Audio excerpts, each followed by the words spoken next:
Do you have your driver's license and registration on you? I do, but I would like to know what it is that I did wrong before you even ran my tag. Ma'am, your registration comes back criminally expired.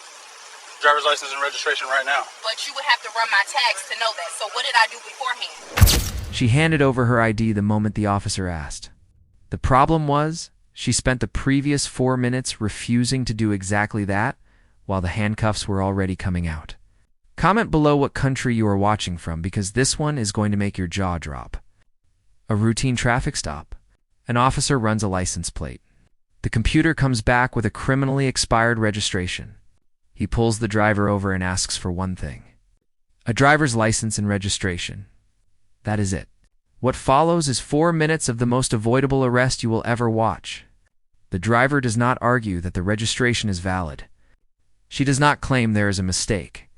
Instead, she locks onto one single question and refuses to move past it until the officer answers it to her satisfaction. What did I do wrong before you ran my tags?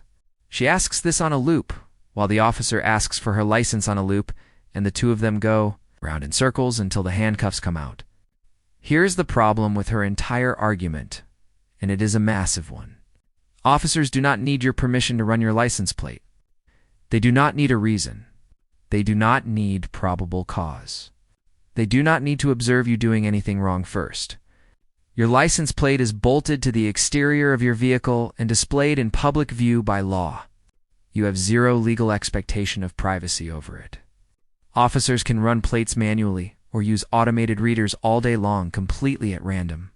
When that plate comes back criminally expired, the officer has everything he needs to pull you over immediately. Her demand for a justification before handing over her ID is not a legal argument.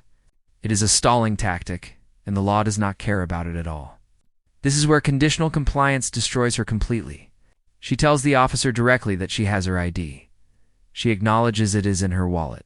She simply refuses to hand it over until he answers her questions first.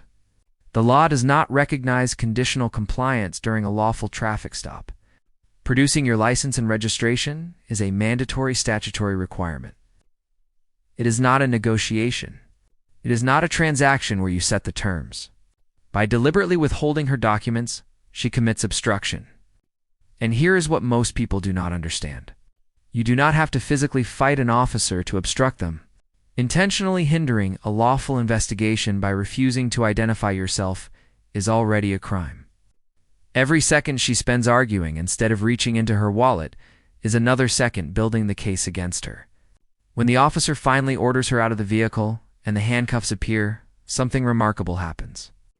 Her entire story changes in real time. Suddenly, she was trying to give him her ID the whole time. She says it loudly and repeatedly, as if volume will rewrite the last 4 minutes of footage. This is not compliance. This is retroactive reframing. Her brain cannot process being arrested for her own stubbornness, so it builds a new version of events on the spot. One where she is the cooperative victim of an unreasonable officer. The body camera does not agree. Then comes the search. The moment the handcuffs go on, she begins chanting that she does not consent. She says it over and over, genuinely believing that her verbal disapproval has some legal power to stop what is happening. It does not. When you are placed under custodial arrest, officers have the absolute legal right to search your person and any belongings going with you to jail. Her consent is completely irrelevant. What the search turns up is a medical marijuana card, which gives the officer probable cause for a DUI investigation on top of everything else. By refusing to simply hand over her license, she has now graduated from a registration ticket to an obstruction. Charged to a potential DUI. All of it completely self-inflicted. She then demands a sergeant. Then she asks for the mayor. She genuinely believes that if she escalates her complaint high enough, someone will come out and waive the rules for her. The officer is not a store manager. The law is not a return policy. There is no supervisor who will override the statute because she is unhappy with the interaction. The street is not a negotiating table, and the only person who had the power to stop this arrest was her. All she had to do was hand over a piece of plastic. By the end of the stop, she is in the back of a patrol car facing obstruction charges and a potential DUI, with her vehicle being towed. A registration citation would have cost her $100 and 20 minutes of her afternoon.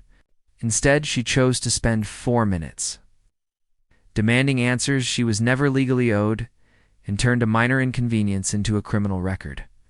Drop a like if this story shocked you and tell me in the comments what you would have done differently, because one simple decision changes everything here.